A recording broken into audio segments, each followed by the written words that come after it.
Welcome to Truth or Reps. So this one is going to be setting something up that is not quite, you might say, well, Matt, none of it's ever always together. Yeah, but this might not quite be together, but these are five lyrics that come from a certain sense of reflexiveness, from a certain sense of like the lyric itself sort of self-detonating, kind of like a Chinese finger trap of logic or something, or like if that sounds too much like a Stefan Molyneux kind of phrase to sort of maybe, well, I don't know, maybe it just sort of kind of phrase that sounds kind of clever. But anyway, and I don't totally dislike Stefan Molyneux. He's got a lot of good stuff, even if there are a lot of cases where you could point to him and say, seems like you're kind of poisoning the well here, seems like you're kind of not being totally honest, seems like you kind of have maybe double standards here, you don't quite care about the standards themselves. Nevertheless, Stefan Molyneux has a lot of good things to say, and I think that if you sort of go into it with the idea that not everything he says, and that's different, by the way, from everything he says is not going to be correct. It's actually not everything he says is going to be correct. When you say everything he says is not going to be correct, you're actually saying that everything he says is going to be false. Whereas the real construction is not everything he says is going to be correct. I don't know when that started to seem to be the more common construction, but that's wrong. So, like, when someone says all of these things are not the same, that's that person actually literally saying everything here is different from each other. Whereas what they're usually going for, I think, in that kind of situation is saying not all of these things are the same, as if to say there are some things in here that are different from the other things. So, anyway, if you go into Stefan Molyneux stuff saying not everything he says is necessarily gonna be true. And by the way, like, he records new stuff multiple times a week, so I don't know what he's gonna say this next week. Like, I'm not sure. But if you go into it just sort of with a little bit of a sense of skepticism, I think you might get a lot out of it without necessarily falling into some of the traps that you might see him fall into, for example, or just some of the things that he might say that might not totally be true. But anyway, and I'm not saying like the truthery more kind of stuff is like false and like, oh, he's a conspiracy theorist and stuff. That is that is not what I'm doing here on this channel. I would say that Stefan Molyneux isn't truthery enough. Like, a guy who literally has an episode about, and I've talked about this before, or at least I've written about it before, like on mattthoughts.com and stuff, but a guy who literally has, to use the Matt McKinley terminology for it, a 7-Eleven job interview episode, an episode on the anniversary of the 7-Eleven job interview, and then somebody brings up Building 7, and he literally says, like, don't muddy the waters where, if you bring up the way that the government might have done something on this day that's deceptive, then you're steering us away from the main point that the government is evil either way, and therefore bringing up Building 7 is useless. And it's like, hey, Stefan, I get what you're saying. I get what you're saying in the sense that the government is bad whether or not it's doing deceptive things to literally maybe kill people or something. But at the same time, if someone's going to bring up Building 7 on your frickin' 7-Eleven job application episode and you're just going to shut them down over it, it doesn't sound like you're being a truther enough. I mean, come the F on. Like, why even talk about the event if you're not going to allow, like, if you're going to have a bad reaction to someone bringing up part of the event that did happen that people don't generally talk about in the mainstream? Like, why even talk about the event at all if there are parts of the event that are true and are less talked about that you don't want to go into because that's a distraction? It's like, well, then the event itself is a distraction, right? Because if you're just more interested in talking about the official story that isn't all true, perhaps, then it sounds like you have a different agenda from just saying that the government is bad. It sounds like part of your agenda is to talk about mostly the official story for some reason rather than what actually happened.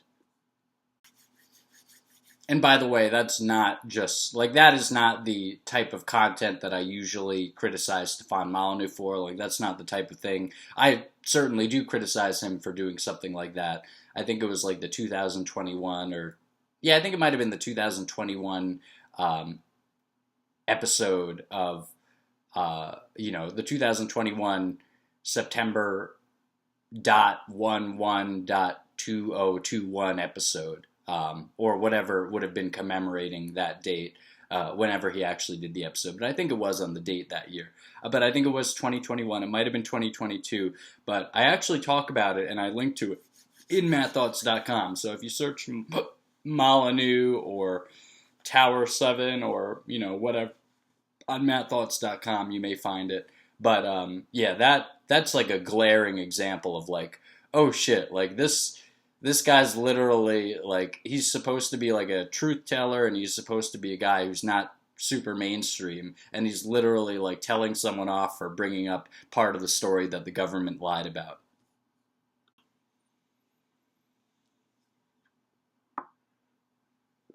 Anyway, the main thing that Stefan Molyneux tends to do that I'm not that sort of turns me off. Well, he tends to have like kind of annoying like verbal tics. He he's always just like he'll start saying something as if he's singing it, and it's like these sort of like verbal like nervous tics like back in the day, in like the mid 2000s or something. I remember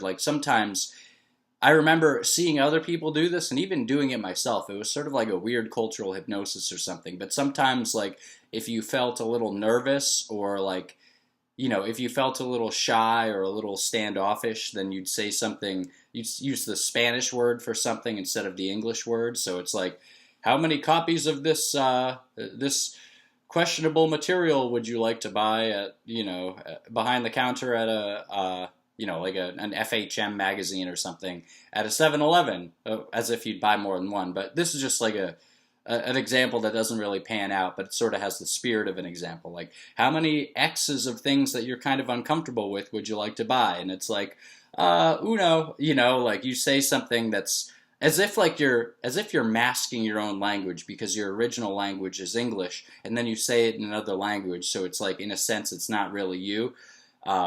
I think there was some real psychological stuff going on there, and it wasn't just me. Like I remember particularly, I could name the girl that I remember like doing that.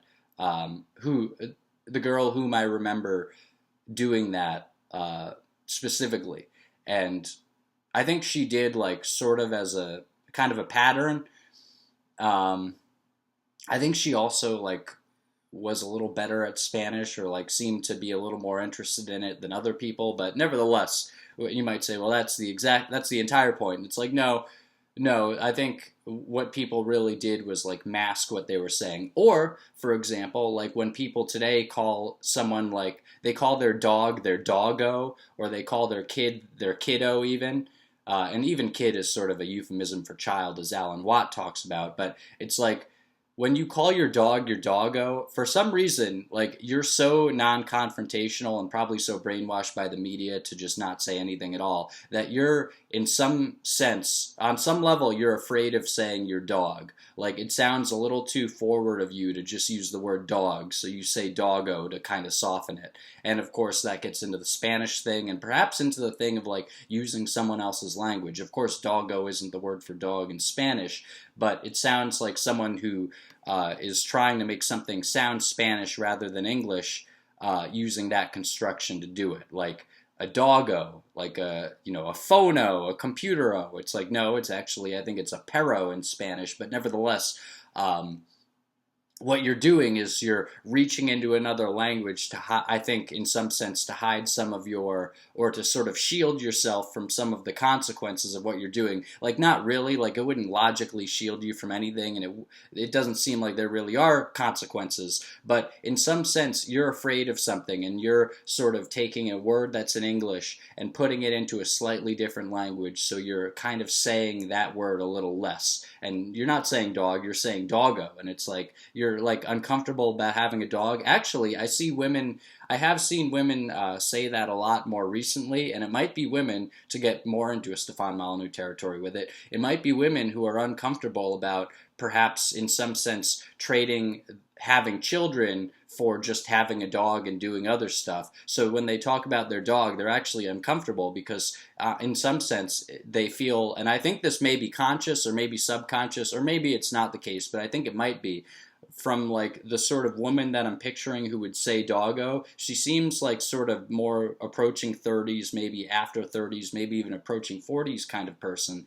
And so perhaps when she's referring to her dog, she's kind of on some level embarrassed that it's not her kid, and it feels like on some level she has, she wanted to have a child maybe, or she feels like she's not fulfilling her responsibility. And you could say that the responsibility of a man is to gather resources, and then the responsibility of a woman is to bear a child, and then the responsibility of the man is to give the resources to the woman and the child, and then the woman's responsibility is to bear a child, and if she's not doing that, then she's not fulfilling her responsibility, just like a man feels like a loser when he isn't making money. And so I was thinking about this the other day actually, but when a woman is perceived as like unhealthy, that's similar to a man in terms of like the sexual dynamics. I think that's similar, and the biological sexual dynamics, like how things actually seem to be set up to work in terms of like, you know, the way men are physically constructed versus the way women are physically constructed, etc. It seems like an unhealthy woman is the same thing as, and I don't mean unhealthy for, I mean, I guess for whatever reason, similar to a guy being poor, like for whatever reason, an unhealthy woman is the same thing or the equivalent of a poor guy. It's like a poor guy is a loser, and a woman who looks unhealthy, whether for, usually for her own actions or for actions that aren't hers, if she seems unhealthy, that's going to stop her in her ability to produce healthy children. Just like if a man is poor, that's going to stop him in his ability to provide wife children.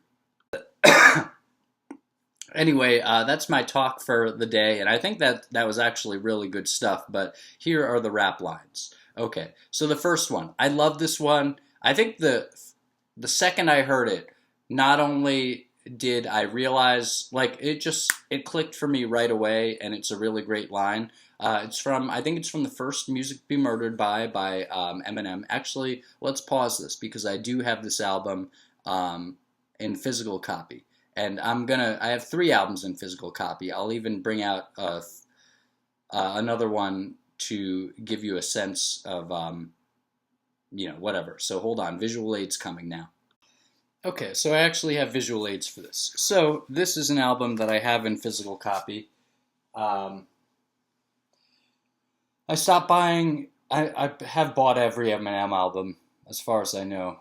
Maybe the re-up I didn't actually buy. I think I bought specific songs from the re-up, though, that were just Eminem. I don't know if I bought the whole thing. But this first line, it's from the song Ya Ya. It's actually Black Thought, not Eminem, but it is from Music to Be Murdered By. It's from song 10. Ya Ya, featuring Royce 5'9", Black Thought, Q-Tip, and Denon. Would that be Denon Porter? Is that Bizarre, or is that someone else? Anyway, Mr. Porter, that's somebody other than Bizarre, or is that Bizarre's other thing, alter ego? Anyway, okay, alternate if. Okay. If y'all ain't standing up for yourself, then stay seated. Let me actually look up the lyrics, because I think the lyrics might be a little different, but I think that's basically it. And I really, really like that line. It's an incredible line, and it sounds kind of dominating, it sounds kind of cheeky, it sounds kind of superficial, but it's actually a very pure, logical line. I really love it. Okay. Um, so yeah, if you ain't standing up for yourself, then stay seated. So it's not y'all. It's not plural. It's singular. He's talking to you specifically, or he's talking to any one person specifically. He's saying like on a case by case basis, maybe. If you ain't standing up for yourself, then stay seated. That's Black Thought in the song "Ya Ya." Great line. Basically, if you're not standing up for yourself, if you're not representing yourself, basically, if you don't know why you're doing what you're doing and have a good reason for it for yourself, then don't even fucking stand up. Because then if you do stand up and you aren't doing something for your own purposes, that means you're doing something for someone else's purposes. And that means that we don't know if, those purposes may be good, perhaps, but it seems more likely, especially in this kind of mob rule mentality society, that those purposes are going to be bad and you're going to be used for something that is then just something being contributed to yet again that we're trying, like we other people maybe in society who are trying to, cut through all the bullshit. Not cut through physically, of course. Of course, everybody, of course, like sincerely, not. But, like we who are trying to, we who are looking through things and we who are calling things out. I'm not saying Black Thought's necessarily a good guy, but I think this is a really powerful and positive statement. And I think that he might be a good guy just for him saying something like this, although there is sort of a sound of like domination, like him telling someone to stay seated. But basically, let's go and explain the line itself. Okay. If you ain't standing up for yourself, then stay seated. It's an incredible line, actually, because it is a bit of a domination play. It's like Black Thought is like Morpheus, like trying to force you out of the Matrix. And he is forcing you out of the Matrix with this one line. He is forcing you to make a decision for yourself. He's literally, by this one line, once you hear it, it's like the game, you lost the game.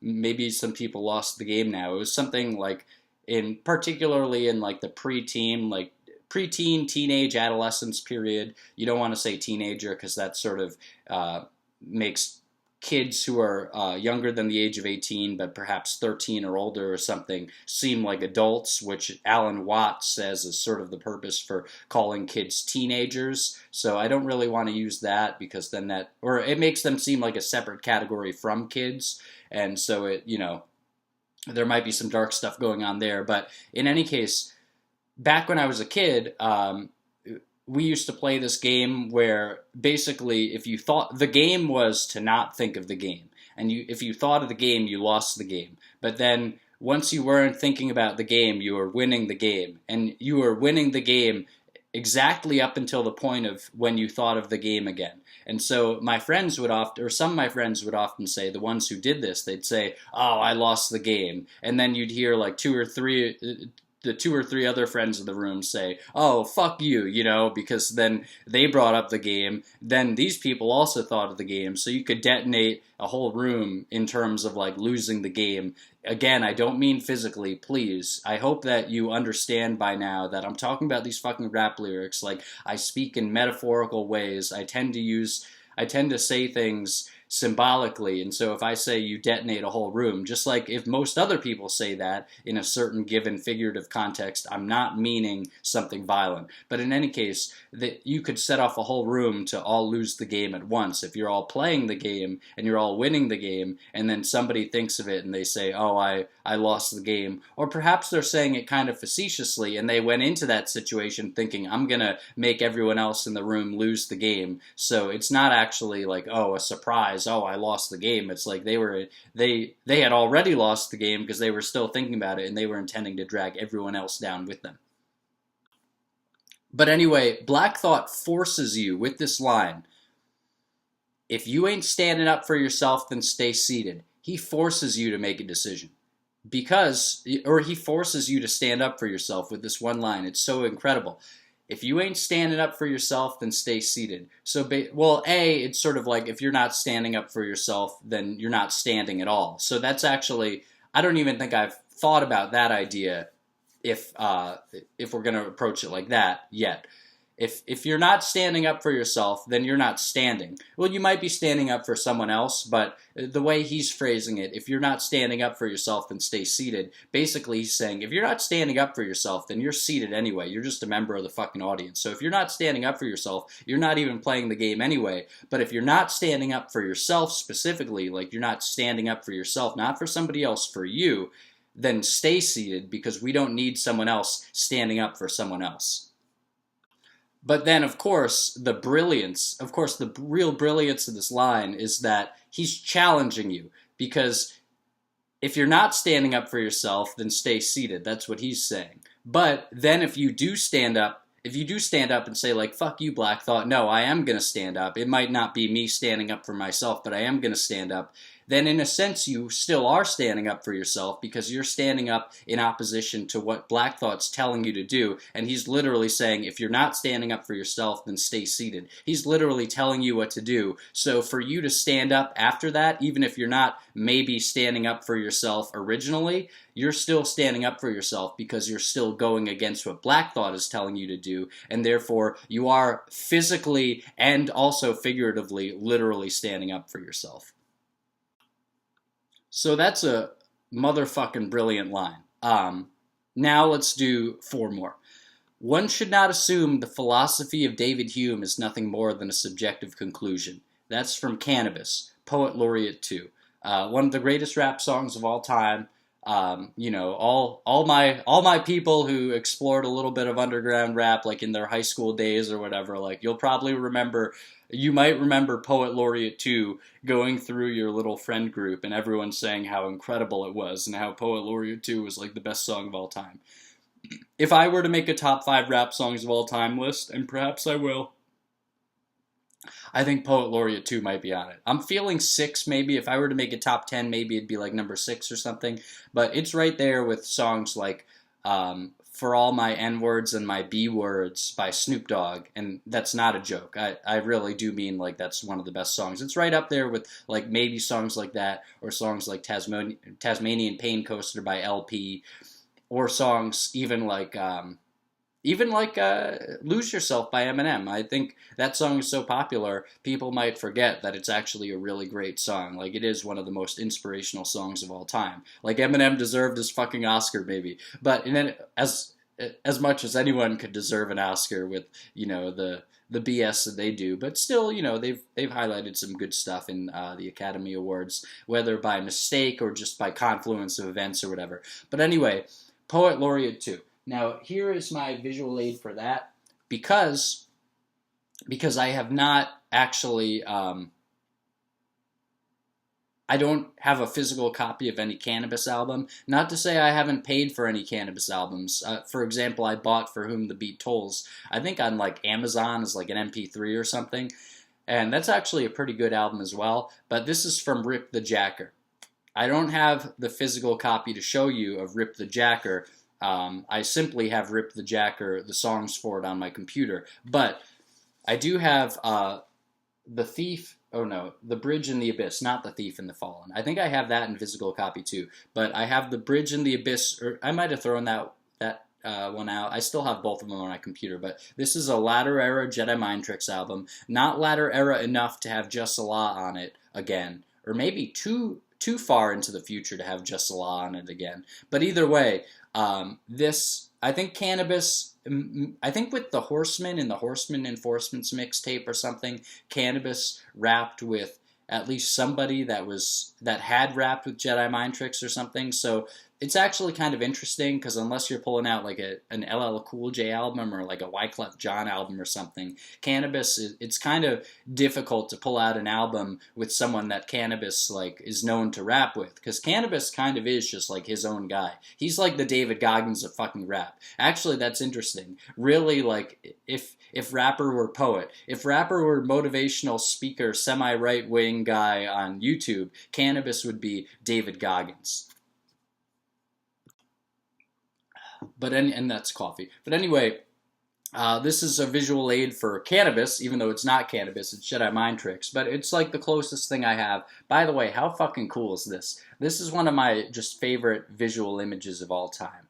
How fucking cool is that? That is so, like, so ominous and so scary. Like they're going across this like little rickety bridge. It doesn't look that rickety, but there is like the panel missing over here, and this guy looks like he's sort of stepping carefully over it. And these guys are kind of like scary, and they're kind of like some occult like painted guys in like the wilderness or something. This guy looks like sort of your Illuminati kind of guy leading them along, and then they're going just into the fucking darkness of the trees. How fucking cool is that? And the album title, The Bridge and the Abyss. How fucking cool is that? This is cool stuff.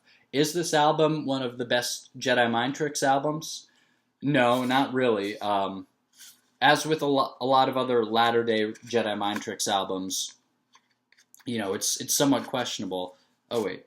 Yeah, here's the CD. I don't know why I had it in there as opposed to in here, but oh well, because I could see the picture better. There you go. That's why I think that literally might have been why I had it. Like I think you can go on mattthoughts.com and somewhere you can literally see like in the background of a video maybe or like in a picture, like you can literally see this set up somewhere like in the room that I'm sitting in, but with the CD not there because I love this image so much. It's so cool. Like I don't know. It looks a little like the actual presentation of it, like the actual illustration style, you know, it looks a little cartoony, it looks a little amateur, or at least like just sort of a little not as like incredible as it could be. Like take someone who painted this, but painted it or like showed it to you in a way that was really, really, really like super transcendent quality, like painting or something. This could be like one of the greatest paintings of all time. I truly mean that because it's such an incredible, like, whoever thought of this, that was brilliant. I don't know if they took it from somewhere. I imagine there might be similar kinds of setups for images elsewhere, but it's fucking brilliant stuff. And something like that appearing like even in the album artwork, that says something about like the artist. Even if like the rest of what the artist did like on the album wasn't that great, that says something about like there is some artistic stuff going on in the atmosphere of this album. And this album in particular, you know, it's okay. Vinnie Paz does some interesting stuff. I think this might be the one where he has a song about vegetarianism or a song about like the death of the animals and how it's like horrible what happens to them. Like he says something about like you don't care about a cat or a pig or something. Like it's pretty good stuff. I think this was actually ultimately it was prior to me going into vegetarianism, so that song might have played a significant role in me eventually becoming a vegetarian. So that's cool shit. What is that? It's either in this or it's in The Thief and the Fallen. And by the way, The Thief and the Fallen, I think that came before The Bridge and the Abyss, and it's like you fall off the bridge maybe. Those were similarly titled albums, but maybe it's Death Toll Rising. You have one devil but five angels. That's interesting. See, it's interesting shit. Like, it's interesting, like, the ideas at play here are really interesting. But the thing is, I don't have Jedi Mind Tricks. I don't have Jedi Mind Tricks lines in this. So let's stop talking about Jedi Mind Tricks so much and start talking about Cannabis. So Cannabis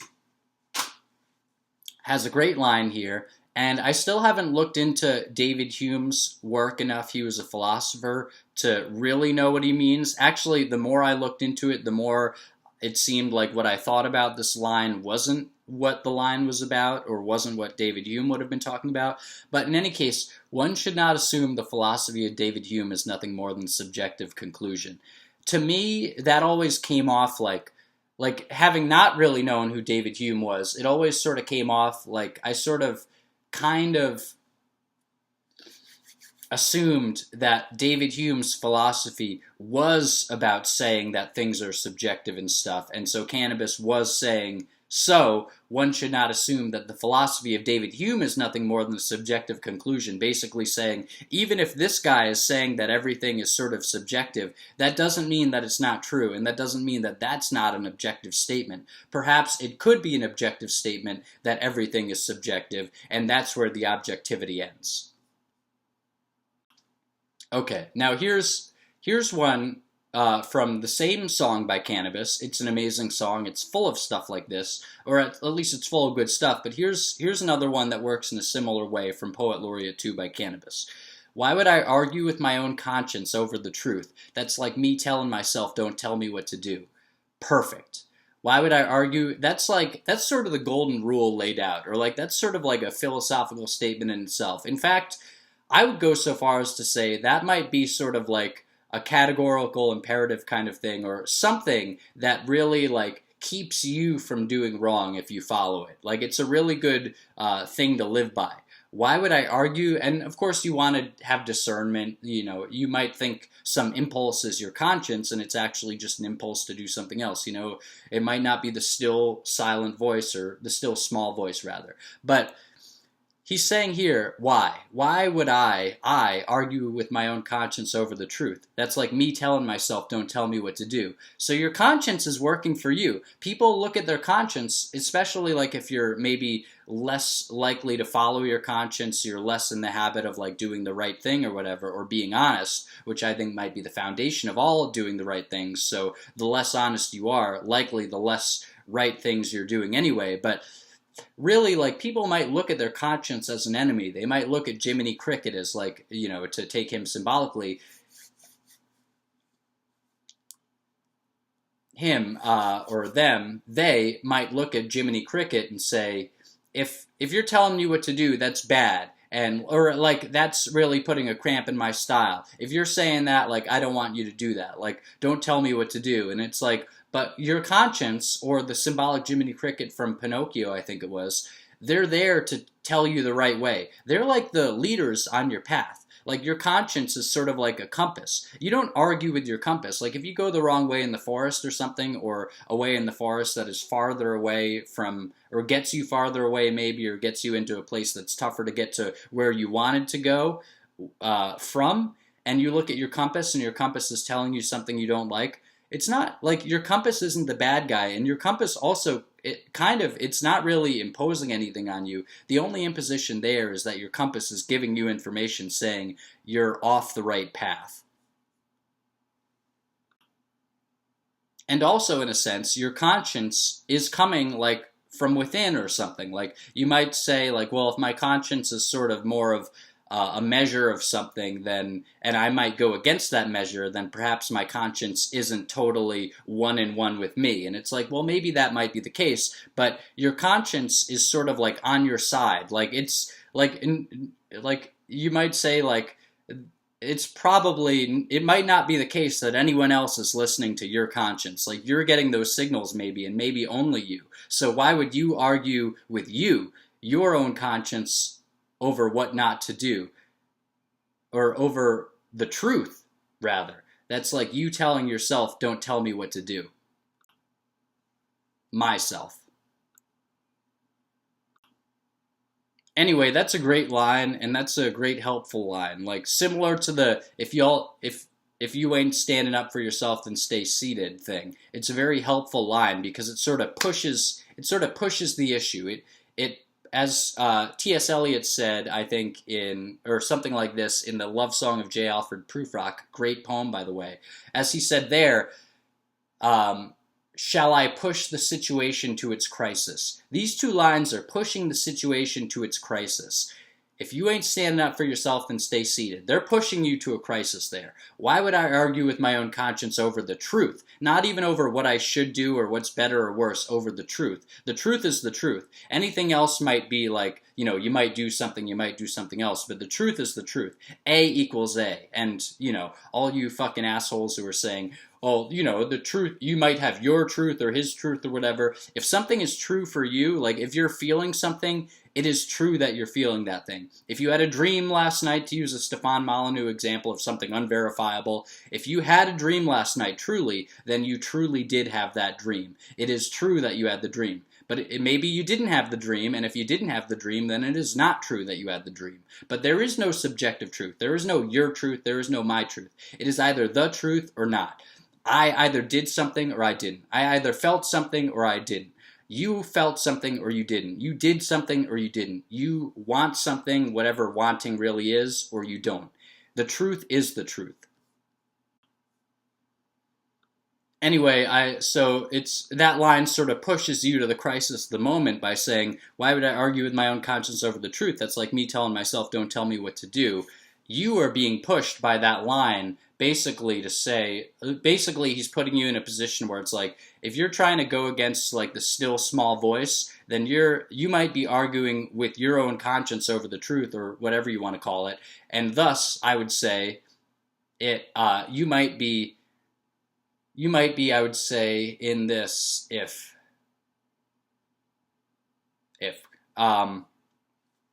you might be trying to hide yourself from the truth. And it's really like, why would you hide yourself from the truth? That's like you telling yourself, don't tell me what to do. You know, you might end up not going along with what your conscience says, but there's no point in arguing with your conscience over the truth. It's like, if your conscience is giving you data, you might as well just let that data be there. And you might still say, well, I'm going to go do the thing that doesn't feel like the right thing to do, but you are only empowering yourself to take that data into consideration there. So, anyway, let's do the next two lines and finish this out. Okay, this is from The Kids by Eminem. It's a bonus track off the Marshall Mathers LP, the first one. And everyone in the apartment starts laughing at him. Hey Adam, Zach is a jackass, look at him. Because they took it too, the drugs, so they think it's funny. So they're laughing at basically nothing, except maybe wasting their money. Meanwhile, Zach's in a coma. The action is over.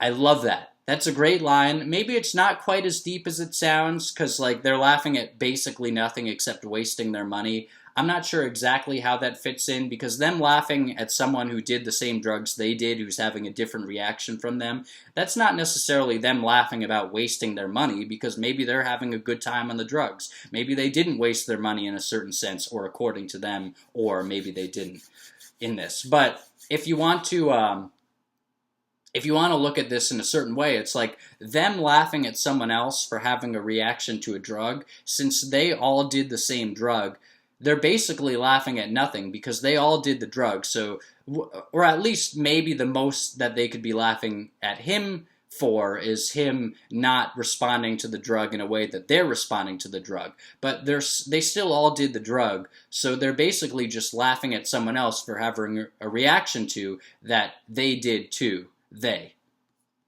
And now the final line is, yeah, this is a great line to end it off on, and it's a really very inspiring thing too. It's one of my favorite lines from Tom MacDonald, and I think, I could do a whole episode criticizing Tom MacDonald. Maybe I should. Check out mattthoughts.com, look up Tom MacDonald, or maybe it's mattthoughts2.com, but in one of those websites, I think I have a post saying, like, how good is Tom MacDonald really, or something, and I sort of talk about both how good he can be and, like, the criticisms of him, like him just sort of being, like, a talking points kind of guy. He kind of is sometimes, maybe, and also, like, for example, him having the seeming military equipment right in his music video for one of the songs on the album The Brave 2 with Adam Calhoun. It's like, really? How did you fucking get that tank in your video, Tom MacDonald? Did you have the government, like, provide that to you? Was it similar to the movie Top Gun, where the government seemingly provided this military equipment, and the conditions for doing so might have had something to do with how the movie was shot and what kind of messages they were giving in the movie? How do you have a tank in your fucking video, Tom MacDonald? Maybe it was just a green screen thing, I don't know, but that seemed very dubious to me, and especially with the tenor of the song, it sounded kind of like the government might have been working through this agent of rap. Maybe in a certain sense, if there was some kind of like Top Gun deal going on to have government equipment featured in his music video or something, then maybe there might have been some idea that they were telling him to spread this message to the people, to rile the people up and get them more angry and more likely to do something that is going to then have the government use it as an excuse to crack down on people. But anyway, say what you will about Tom MacDonald, he has a lot of really interesting lyrics, and this is one of my fucking favorite lyrics ever by Tom MacDonald because it's so inspiring and it's also so weirdly self-reflective. Maybe you'll improve, and this is setting up your story arc. Boom. Maybe you'll improve, and this is setting up your story arc. So, I'll read the whole stanza for you. Lordy, I really feel sorry for your corny bars. Maybe you'll improve and this is setting up your story arc. I am more like Iron Man, you are more like Tony Stark, you're human, I'm a robo-suit equipped with guns and poison darts. Now, let's return to the line though. Maybe you'll improve and this is setting up your story arc. And, okay, so what? The idea of like, the context this is in sort of, aesthetically is the context of like superhero movies, of like shitty like Iron Man, Tony Stark, Marvel movies kind of things. So the context of the song is Tom MacDonald basically going after people, you know, the usual like I'm the best, I did it all myself, like I'm legitimate, you're not authentic, you're inauthentic, you're not good.